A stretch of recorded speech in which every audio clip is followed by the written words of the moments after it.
ദൈവം വിശ്വസ്തൻ എന്ന ഈ പ്രോഗ്രാമിലൂടെ കണ്ടുകൊണ്ടിരിക്കുന്ന നിങ്ങളെല്ലാവരെയും വന്ദനം ചെയ്യുന്നു. പ്രിയപ്പെട്ടവരെ, നിങ്ങളെല്ലാവരെയും കർത്താവ് അനുഗ്രഹിക്കും. നിങ്ങൾ ദൈവത്തിന് വിലപ്പെട്ടവരാണ്. കർത്താവ് നിങ്ങളെ സ്നേഹിക്കുന്നു.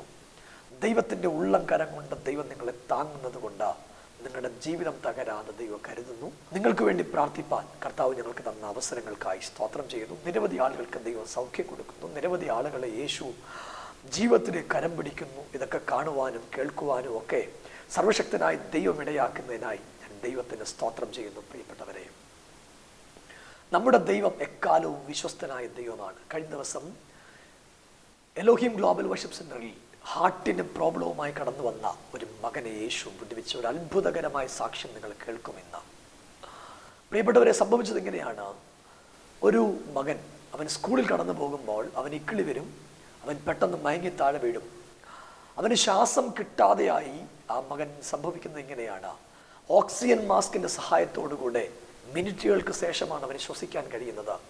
അങ്ങനെ നിരവധി തവണകൾ ആ കുടുംബം ഭാരപ്പെട്ടു. വിദഗ്ധമായ സ്കാനിങ്ങുകൾക്കൊക്കെ വിധേയനായി അവർ പറഞ്ഞ റിപ്പോർട്ട് ഇങ്ങനെയാണ്: അവൻ്റെ ഹാർട്ടിൻ്റെ വാൽവ് ചുരുങ്ങുകയാണ്.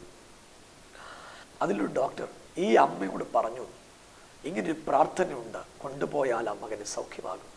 പ്രിയരെ, സംഭവിച്ചത് പ്രതികരിക്കുന്ന ദൈവം, സംസാരിക്കുന്ന ദൈവം, ഇടപെടുന്ന ദൈവം ഒട്ടും തെറ്റാതെ ആ മകനെ വിളിച്ച് നിനക്ക് സൗഖ്യം വരുമെന്ന് ദൈവം പറഞ്ഞു.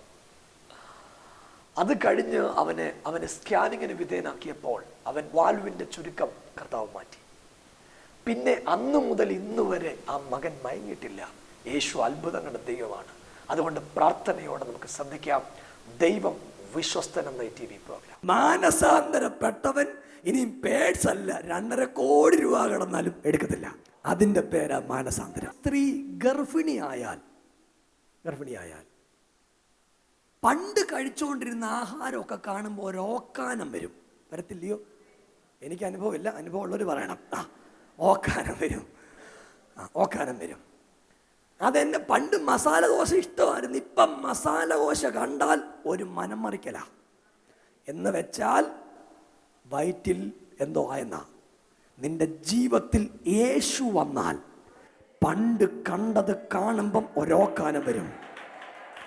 പണ്ട് പോയിടത്തൂടെ പോകുമ്പോൾ ഒരോക്കാനം വരും. ശംഭു കണ്ടാൽ നിനക്ക് ഓക്കാനം വരും. സിഗരറ്റ് കാണുമ്പോൾ ഓക്കാനം വരും. ഞൊണ കേട്ടാൽ നിനക്ക് റെസ്പോണ്ട് ചെയ്യാൻ പറ്റത്തില്ല. നിന്റെ അകത്ത് യേശു വന്നു. ഒന്ന് ആർത്ത് വിളിച്ച് ആമേൻ പറഞ്ഞ്. യേശു വന്നവന് മാറ്റമുണ്ട്. യേശു വന്നവൻ എന്നാ ഉണ്ട്? മാറ്റമുണ്ട്. ഇതിനകത്ത് 3 കാര്യം ഞാൻ പറയുക. 1, അവനെ വിളിപ്പീൻ. 2, അവനെ വിളിക്കാൻ പറഞ്ഞത് പുരുഷാരത്തോടാ. ആരോടാ പറഞ്ഞേ? എന്നാൽ യേശുവിനെ വിളിച്ചാൽ പോരായിരുന്നോ? യേശുവിനെ വിളിച്ചാൽ പോരെ? ലാസറിന്റെ കല്ലറക്കൽ ഞാൻ നിങ്ങളോട് ആത്മാർത്ഥമായിട്ട് പറയാം. നിങ്ങളുടെ വിഷയം എത്ര തകർന്നതാണേലും യേശു വിളിച്ചാൽ റെസ്പോണ്ട് ചെയ്യും. ശരിക്കും ആമീൻ പറ. ഇത് പ്രവചനമാ ഞാൻ പറയുന്നത്. ഒരു പ്രവചനമാ ഞാൻ പറയുന്നത്. ഇന്നത്തെ രാവിലെ ഒരു മോളെ കൊണ്ടൊരു അമ്മ വന്നു എൻ്റെ അടുത്ത്. അമ്മയടുത്ത് കൊണ്ടുപോയിട്ട് ഉണ്ടായിരിക്കും. എൻ്റെ മുമ്പിൽ ഇരുന്ന് വല്ലാണ്ട് കരഞ്ഞു. ആ പെൺകുട്ടി അത്രയും നേരം ബലം പിടിച്ചു നിന്ന. പക്ഷെ ഞാൻ പ്രാർത്ഥിക്കാൻ തുടങ്ങിയപ്പോൾ കുടുകൂടാ കരയാൻ തുടങ്ങി. എന്നിട്ട് പറഞ്ഞു, പഴയതൊന്നും വേണ്ട. ഒരാമീൻ പറ. പഴയതൊന്നും വേണ്ട. ഇതിൻ്റെ പേരാ മാറ്റം. യേശു വിളിച്ച മാറ്റം ഉണ്ടാവും. യേശു വിളിച്ച എന്നാ ഉണ്ടാവും? ഒന്ന് പറഞ്ഞേ. ലാസറിൻ്റെ കല്ലറയ്ക്കല 4 ദിവസം മുമ്പ് നാട്ടുകാർ കാണെ കൂട്ടിക്കെട്ടി എടുത്തോണ്ട് അടക്കാൻ പോയൊരു ബോഡി. ഈ ബോഡിയുടെ മുമ്പിൽ മാർത്ത വിളിച്ചു, മറിയ വിളിച്ചു, അവിടുത്തെ വലിയ പുരോഹിതൻ വിളിച്ചു. എന്നിട്ട് അടക്കാൻ നേരത്ത് അച്ഛൻ അവസാനം പറഞ്ഞു, സകല മനുഷ്യരുടെയും അവസാനം ഇങ്ങനെയാകുന്നുവെങ്കിൽ ബലവാൻ തൻ്റെ ബലത്തിലും ജ്ഞാനി തൻ്റെ ജ്ഞാനത്തിലും ധനവാൻ തൻ്റെ ധനത്തിലും പ്രശംസിക്കുന്നതെന്തിന്? മനുഷ്യ, നീ മണ്ണാകുന്നു, മണ്ണിലേക്ക് തിരികെ ചേരും. നിന്നെ മണ്ണിന് മണ്ണായും പൂഴിക്ക് പൂഴിയായും സമർപ്പിക്കുന്നു. നീയോ ലാസറെ പൊയ്ക്കൊള്ളുക, കാലാവസാനത്തിൽ നിന്റെ ഓഹരി പ്രാപിപ്പാൻ കയറി വരും. ഒരാമീൻ പറ. ഇത് പറഞ്ഞിട്ട് ലാസർ കണ്ണു തുറന്നോ? ഇല്ല. കല്ലറയുടെ വാതിക്ക ചെന്ന് യേശു വിളിച്ചു, ലാസറേ പുറത്തു വരിക.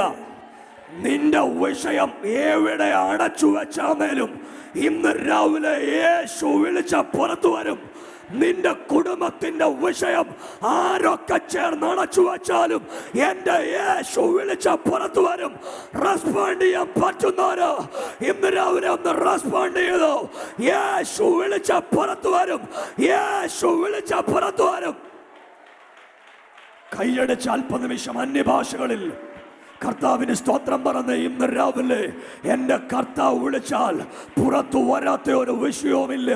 എൻ്റെ യേശു വിളിച്ചാൽ പുറത്തു വരാത്ത ഒരു വിഷയവുമില്ല.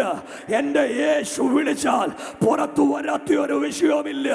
അത് കല്ലറക്കകത്ത് വെച്ചതാണെങ്കിലും, കല്ലുകൊണ്ട് അടച്ചതാണെങ്കിലും, ശീലകൾ കൊണ്ട് കെട്ടിയതാണെങ്കിലും, പൗരോഹിത്യം കൊണ്ട് ബന്ധിച്ചതാണെങ്കിലും, ഇന്ന് രാവിലെ യേശു വിളിച്ചാൽ അത് പുറത്തു വരുന്ന ഞാൻ എന്റെ ദൈവത്തിന് സ്തോത്രം ചെയ്യുക. കരമുയർത്തി ഒന്ന് ഹല്ലേലൂയ പറഞ്ഞേ. യേശു ഇപ്പൊ വിളിച്ച വിഷയത്തിന്റെ ഡെപ്ത് നിങ്ങൾക്ക് മനസ്സിലായോ? തലേ ദിവസം 4 ദിവസം മുൻപ് ഒറ്റ ശീല കൊണ്ട് മേൽത്തൊട്ടടിയോളം കെട്ടി സുഗന്ധവർഗങ്ങൾ കൊണ്ട് പൊതിഞ്ഞ് പാറയിൽ വെട്ടി ഉണ്ടാക്കിയ കല്ലറയിൽ അടക്കം ചെയ്ത് യഹൂദന്റെ നിയമപ്രകാരം ഒരു കല്ലുരുട്ടി വെച്ച് എന്നിട്ട് തിരിച്ചു വീട്ടിൽ പോന്ന മറിയ ഇപ്പം നെഞ്ചട്ടടിച്ച് കരയുന്നത് ഈ സഹോദരനെ ഓർത്ത് ഒരു ദൂത് പറയാം. നീ കരയുന്ന വിഷയം എഴുന്നേൽക്കും. ഒരു ഹല്ലേലൂയ പറയാൻ പറ്റുമെങ്കിൽ ഒരു ഹല്ലേലൂയ പറഞ്ഞേ. ഞാൻ നിങ്ങളോട് പരിശുദ്ധാത്മാവിൽ പറയാം, ഇന്ന് രാവിലത്തെ ദിവസം നിങ്ങൾക്ക് ഒന്നും അറിയത്തില്ലേലും ആരാധിക്കാൻ അറിയണം. ഒന്നും അറിയത്തില്ലേലും കൈയടിക്കാൻ അറിയണം. ഒന്നും അറിയത്തില്ലേലും യേശു എന്ന് വിളിക്കാൻ അറിയണം. ഈ 3 കാര്യം അറിഞ്ഞാൽ നിന്റെ വീട്ടിൽ വിടുതൽ നടക്കാൻ പോവാ. കൈയുള്ള ആളുകളൊന്ന് കൈയടിച്ച്, വായുള്ള ആളുകൾ വായി തുറന്ന് യേശു എന്ന് വിളിച്ച് ഇന്ന് രാവിലെ നിനക്ക് വിടുതല് കർത്താവ് തരാൻ പോകയാ. യേശു വിളിച്ചാൽ നിന്റെ ജീവിതം മാറാൻ പോകയാ. ഈ സഹോദരിമാര് വീടിനകത്തിരുന്ന് എല്ലാ ദിവസവും അങ്ങോട്ടും ഇങ്ങോട്ടും പറയും, ലാസർ ഉണ്ടായിരുന്നെങ്കിൽ കൊള്ളായിരുന്നു, ലാസർ ഇല്ലല്ലോ എന്ന് പറയും. യേശുവിനോട് ചെന്ന് പറഞ്ഞപ്പോൾ യേശു പറഞ്ഞു, നമുക്ക് നമ്മുടെ സഹോദരനെ ഉണർത്താൻ പോകാം. സഹോദരനെ, ഞാൻ നിങ്ങളോട് പറയാം, നിങ്ങളുടെ ജീവിതത്തിൽ എന്ത് വിഷയം തകർന്നാലും യേശു വിളിച്ച ഉണരും. രാമയും പറയാം. നിന്റെ മകൻ ഏതെങ്കിലും വിഷയത്തെ കുരുങ്ങിക്കിടക്കുവാണ്, യേശു വിളിച്ച ഉണരും. നിന്റെ ഹൃദയം മദ്യപാനത്തെ കുരുങ്ങിക്കിടക്കുകയാണ്, യേശു വിളിച്ച ഉണരും. ഹാർട്ടിന് പ്രോബ്ലം ഉണ്ട്, യേശു വിളിച്ച തുന്നൽ നടക്കും. നിന്റെ വീട്ടിൽ ഇന്ന് രാവിലെ എൻ്റെ ദൈവം നിന്നെ വിളിക്കാൻ പോകയാ. എൻ്റെ ദൈവം നിന്നെ വിളിക്കാൻ. ചില വ്യക്തികളെ എൻ്റെ കർത്താവ് വിളിക്കാൻ പോകുകയാ. ചില കുടുംബങ്ങളെ എൻ്റെ കർത്താവ് വിളിക്കാൻ പോകുകയാ. ചില തലമുറകളെ യേശു വിളിക്കാൻ പോകുകയാ. ഉറപ്പുള്ള ദൈവമക്കൾ, തിരിച്ചറിയുന്നവർ ഒന്ന് കൈ ഉയർത്തി ആമേൻ പറഞ്ഞേ. ആരെ വിളിക്കും? യേശുവിനെ വിളിച്ചവരെ വിളിക്കും. ചില ചോദിക്കത്തില്ലയോ, ഞാനൊരു 50 പ്രാവശ്യം പ്രാർത്ഥനയ്ക്ക് പോയിട്ട് എൻ്റെ ദൂത് പറഞ്ഞില്ല. നീ ഇതുവരെ യേശുവിനെ വിളിച്ചിട്ടില്ല. യേശുവിനെ വിളിച്ചിട്ടുണ്ട്, യേശു എന്നോട് പറയും വിളിക്കാൻ. ഞാൻ വിളിച്ചു പറഞ്ഞ വിടുതല. ഇന്ന് രാവിലെ കർത്താവ് നിന്നോട് റെസ്പോണ്ട് ചെയ്യാൻ പോവാ.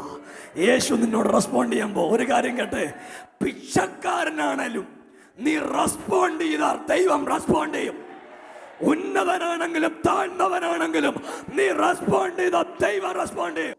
നാട്ടുകാരുടെ റെസ്പോൺസ് എന്തായിരുന്നു എന്നാണ് നമ്മൾ വായിക്കാൻ പോകുന്നത്. പലരും അവനെ, ഞാൻ വേണേ വായിച്ചോളാം, പലരും അവനെ ശാസിച്ചു, അവനോട് പറഞ്ഞു. ഓക്കെ, 48-ാമത്തെ വാക്യം, മിണ്ടാതിരിപ്പാൻ പലരും അവനെ ശാസിച്ചിട്ടും ദാവീദ് പുത്രാ എന്നോട് കരുണ തോന്നണമേ എന്ന് അവൻ ഏറ്റവും അധികം നിലവിളിച്ചു പറഞ്ഞു. ഒരു മിനിറ്റ് കേട്ടോ, നിന്നോട് ഒരിക്കലും മിണ്ടാത്തവര് നീ യേശുവിനെ വിളിച്ചാൽ നിന്നോട് മിണ്ടും.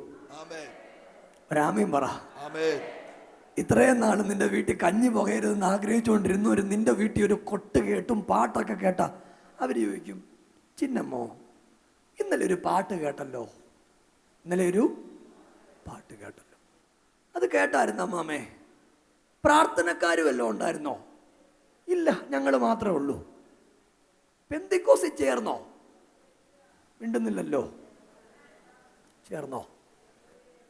അമ്മ ചേർന്നില്ല. എലോഹിമി പോകാൻ തുടങ്ങി. അപ്പം അമ്മാമ്മ പറയും, ഞങ്ങളുടെ വീട്ടിൽ ഈ പാട്ട് തുടങ്ങിയത് എലോഹിമി പോയായിരുന്നു. പിന്നെ ശേഷമാണ് ഒരു സ്വത്രം പറഞ്ഞത്. ഇനി ബാക്കി പറയാം.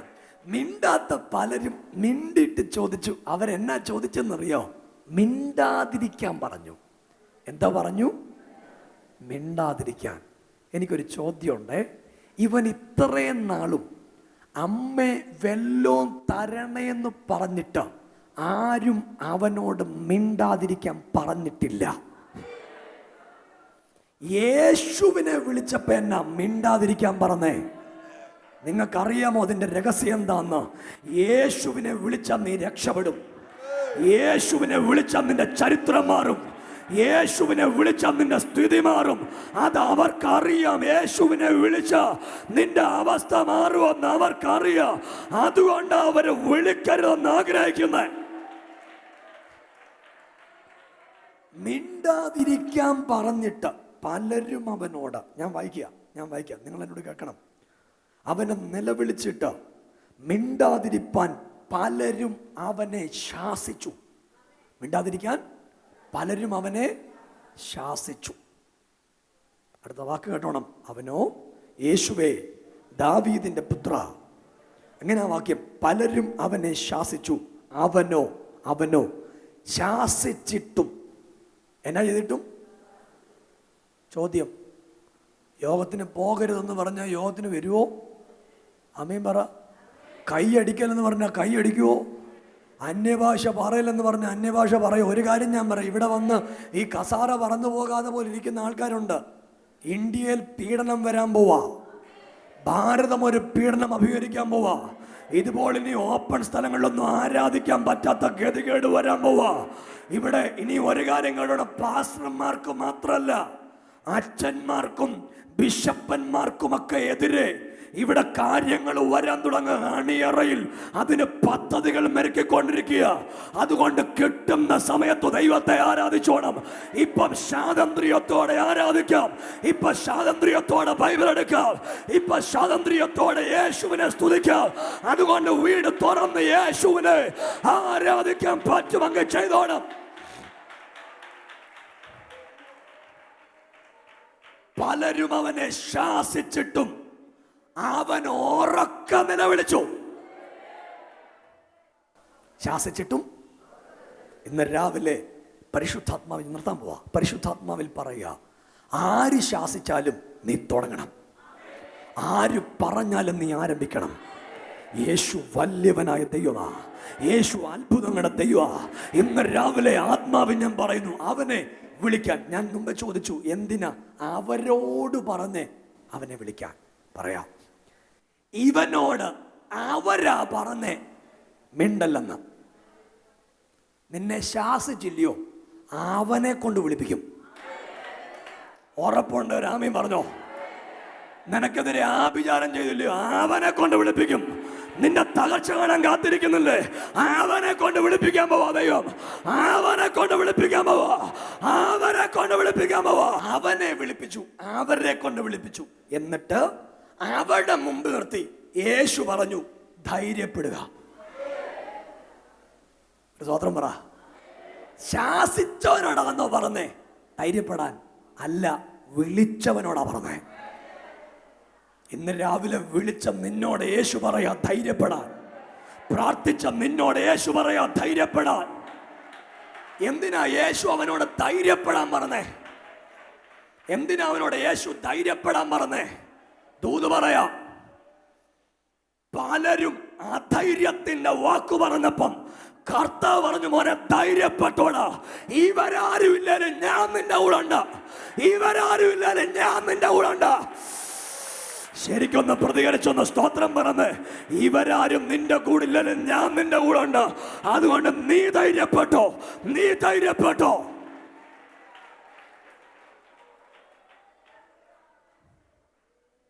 ഇവരാരും നിന്റെ കൂടെ ഇല്ലെങ്കിലും ഞാൻ നിന്റെ കൂടെ ഉണ്ടാവും. ഒരാൾക്ക് കൈ കൊടുത്ത് പറ, ആരും എൻ്റെ കൂടെ ഇല്ലല്ലോ, യേശു എൻ്റെ കൂടെ ഉണ്ട്. യഹോവ എഴുന്നേൽക്കുന്നവന്റെ ശത്രുക്കൾ ചിതറിപ്പോകുന്നു. ഇന്ന് രാവിലെ അമ്മാമ്മയുടെ വിഷയത്തിൽ എന്റെ ദൈവം എഴുന്നേൽക്കാൻ പോകുക. ഒന്ന് സഭ കൈയടിച്ച് സ്വത്രം പറഞ്ഞ് ഇന്നത്തെ ആരാധനകത്ത് എന്റെ ദൈവം ചിലരോട് പറയുക, ധൈര്യപ്പെടാൻ പറയുക.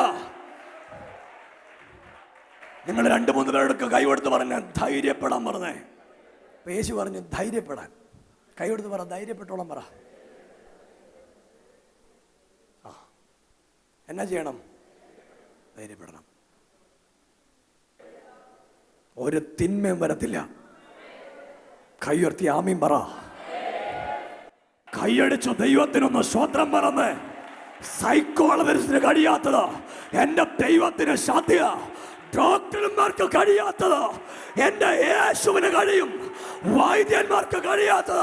നീ അടുത്ത പറഞ്ഞെന്നറിയോ? എഴുന്നേക്കാൻ പറഞ്ഞു. എന്നാ പറഞ്ഞേ? ഇത് രണ്ടും വിവരിക്കേണ്ടതാ. ധൈര്യപ്പെടുക, എഴുന്നേക്കുക. വിളിക്കാൻ നാട്ടുകാരോട് പറഞ്ഞു, ഇവനോട് പറഞ്ഞു ധൈര്യപ്പെടുക, എഴുന്നേൽക്കുക. എന്തിനാ എഴുന്നേക്കാൻ പറഞ്ഞേ? ഇവൻ എഴുന്നേറ്റില്ലയോ വന്നേ? പിന്നെന്തിനാ എഴുന്നേക്കാൻ പറഞ്ഞേ? ഇവനെ കുറച്ച് വർഷങ്ങളായിട്ട് ആരാണ്ടൊക്കെ ഇരുത്തിയതാ. നിന്റെ വീട് ആരാണ്ട് ഇരുത്തിക്കളഞ്ഞ, നിന്റെ ചെറുക്കനെ ആരാണ്ട് ഇരുത്തിക്കളഞ്ഞ, നിന്റെ മോളെ ആരാണ്ട് ഇരുത്തിക്കളഞ്ഞ, ഇരുത്തിക്കളഞ്ഞവന്റെ മുമ്പിൽ എന്റെ ദൈവം പറയും എഴുന്നേക്കാൻ പറയും. എന്റെ ദൈവം പറയും എഴുന്നേക്കാൻ പറയും. അവൻ എഴുന്നേക്കാൻ പറയും. കൈ ഉയർത്തി ഒരാമേൻ പറഞ്ഞ് ശക്തിയോടെ ഹല്ലേലൂയ എഴുന്നേക്കാൻ പറയും. ശുശ്രൂഷയിൽ എഴുന്നേക്കാൻ പറയും. അഭിഷേകത്തിൽ എഴുന്നേക്കാൻ പറയും. ദൈവ കൃപയിൽ എഴുന്നേക്കാൻ പറയും. ഇന്ന് രാവിലെ ഞാൻ എഴുന്നേക്കാൻ പോവാ. ഇന്ന് രാവിലെ ഞാൻ എഴുന്നേക്കാൻ പോവാ. ഉറപ്പുള്ളവരെ പ്രതികരിച്ചോ? ഇന്ന് രാവിലെ കർത്താവ് നിന്നെ എഴുന്നേൽപ്പിക്കാൻ പോവാ. ഇവിടെ ഒരു വെളിപ്പാട് കാണുന്നു. കൂട്ടമായിട്ട് ഇവിടെ രോഗികൾ സൗഖ്യമാവും. ചില ബാധ്യതകൾ ഇന്ന് രാവിലെ മാറിപ്പോകും. കടബാധ്യതകൾ ഇന്ന് പകൽ മാറിപ്പോകും. നിന്റെ കുടുംബത്തിൽ കർത്താവ് അത്ഭുതങ്ങൾ ചെയ്യാൻ പോകുകയാ. നീ തകരുമെന്ന് കാണാൻ കാത്തിരുന്നവരുടെ മുൻപിൽ, നീ ഉടയുന്നത് കാണാൻ കാത്തിരുന്നവരുടെ മുൻപിൽ, നീ നശിക്കുന്നത് കാണാൻ കാത്തിരുന്നവരുടെ മുൻപിൽ ഇന്ന് രാവിലെ എന്റെ ദൈവത്തിന്റെ ശക്തി നിനക്ക് വേണ്ടി വ്യാപരിക്കാൻ പോകുകയാ. അവൻ നിന്നെ ധൈര്യപ്പെടുത്തുക, അവൻ നിന്നെ എഴുന്നേൽപ്പിക്കുക. ഇന്ന് രാവിലെ എഴുന്നേൽപ്പിക്കാൻ, ധൈര്യപ്പെടുത്താൻ കരുത്തുള്ള ദൈവം നിന്നോട് കൂടെ ഉണ്ട്. ഹല്ലേലൂയ. നിങ്ങൾ കേൾക്കണം. ധൈര്യം ചോർന്നു പോയിടത്ത് ധൈര്യപ്പെടുത്തും. എഴുന്നേൽക്കാത്തിടത്ത് എഴുന്നേൽക്കും.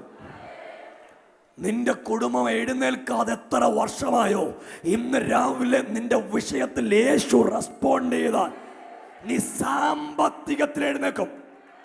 ശരിക്കൊരാമീൻ പറഞ്ഞേ. ഞാനിത് പറയുമ്പോൾ നിങ്ങൾ ആർത്ത് വിളിച്ച് ആമീൻ പറയണം. സാമ്പത്തികത്തിൽ എഴുന്നേൽക്കും. ജ്ഞാനമായ നിലയിൽ എഴുന്നേൽക്കും. ആത്മികത്തിൽ എഴുന്നേൽക്കും. പ്രാർത്ഥനയിൽ എഴുന്നേൽക്കും. കുടുംബജീവിതത്തിൽ എഴുന്നേൽക്കും. സ്വസ്ഥതയിൽ എഴുന്നേൽക്കും. അഭിഷേകത്തിൽ എഴുന്നേൽക്കും. ആളുകൾക്ക് കൊടുക്കാൻ എഴുന്നേൽക്കും. നിന്റെ വീട് നന്മയിൽ എഴുന്നേൽക്കും. നീ വായ്പ വാങ്ങത്തില്ല, വായ്പ കൊടുക്കാൻ.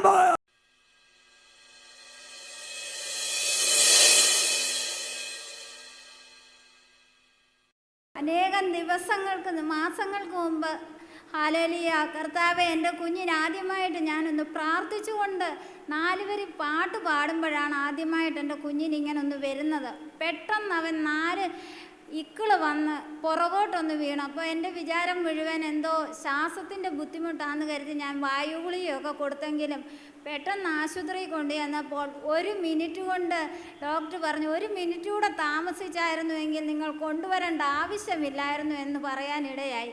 പെട്ടെന്ന് തന്നെ ഡോക്ടർ ഓക്സിജൻ കൊടുത്താണ് ആംബുലൻസ് കയറ്റിയത്.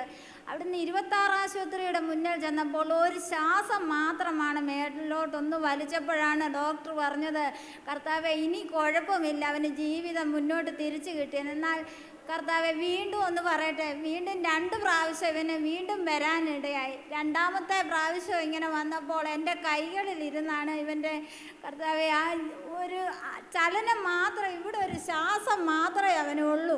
ഞാൻ ഓർത്ത് അവൻ്റെ ജീവൻ പോയതാണ്. എന്നാലും ഞാൻ ഒന്ന് യാചിച്ചു, കർത്താവേ നീ എനിക്ക് തന്നതാണെങ്കിൽ ഒരു ശ്വാസം കൂടെ ഒന്ന് അവൻ്റെ നേരെ നീ ഊതണമേന്നൊന്ന് പറഞ്ഞ് ഞാൻ എന്നിട്ട് ആ വണ്ടിയിലിരുന്ന് കാറി എൻ്റെ കുഞ്ഞിനെ എനിക്ക് നീ പറഞ്ഞ് കാറിയപ്പോൾ കർത്താവ് എനിക്ക് വീണ്ടും അവനെ തന്നതാണ്. ഇനി നിൽക്കുന്ന 12 വയസ്സായി കഴിഞ്ഞ ഒക്ടോബർ 15-ാം തീയതി വീണ്ടും ഓക്സിജൻ കൊടുത്ത് അവന് 20 മിനിറ്റ് കഴിഞ്ഞതിന് ശേഷം മാത്രമേ അവൻ്റെ ശ്വാസം മുന്നോട്ട് വരികയുള്ളൂ. വീണ്ടും അവന് വന്ന്. എന്നാൽ അവിടെ ചെന്നപ്പോൾ ഡോക്ടറാണ് എന്നോട് പറയുന്നത് ഇതുപോലെ പ്രാർത്ഥനയുണ്ട്. കാണാനിടയായി. ഹല്ലേലൂയ. ആദ്യത്തെ പ്രാർത്ഥനയിൽ തന്നെ പാസ്റ്റർ എണീച്ചെന്ന് വചനം പറഞ്ഞപ്പോൾ ഒന്നാമത് വന്ന് തൊട്ടത് പാസ്റ്റർ ഇവനെയാണ്.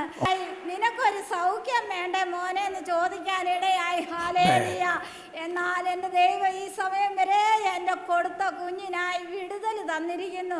ഹല്ലേലൂയ. കർത്താവേ, അതിൽ പിന്നെ ഇന്ന് വരെ അവന് ആ ശ്വാസമോ ബുദ്ധിമുട്ടോ ഒരു പ്രയാസമോ അവനുണ്ടായിട്ടില്ല.